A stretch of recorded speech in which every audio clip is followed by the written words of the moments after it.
பாசிப்பருப்பு தான் ஃப்ரை பண்ண போகிறேன். 200 கிராம் பாசிப்பருப்பு வாஷ் பண்ணிவிட்டு ஊற விட்டுறலாம். 1.5 மணி நேரம் அல்லது 2 மணி நேரம் நல்லா ஊற விட்டுருங்க.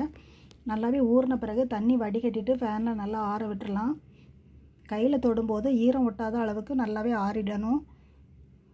எண்ணெய் மிதமான சூட்டில் இருக்க மாதிரி பார்த்துக்கோங்க. இந்த மாதிரி சல்லடை அல்லது வடிகட்டி இருந்தால் கூட எடுத்துக்கோங்க. எண்ணெயில் அப்படியே போடும்போது உங்களுக்கு அரிக்கிறதுக்கு கஷ்டமாக இருக்கும். அதனால் சல்லடை வச்சுக்கிட்டிங்கன்னா லைட்டாக மிக்ஸ் பண்ணி விட்டுக்கிட்டே இருங்க. செவந்து வந்ததும் நம்ம எண்ணெய் சலசலப்பு அடங்கினதுமே நம்ம எடுத்துடலாம். ரொம்ப கருகாமல் லைட்டாக செவந்த பிறகு எடுத்துடலாம். ரொம்பவே நல்லாயிருக்கும்.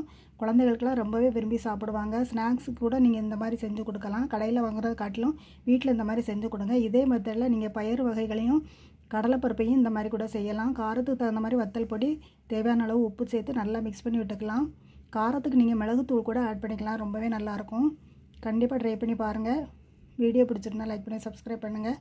தேங்க்ஸ் ஃபார் வாட்சிங். Bye friends.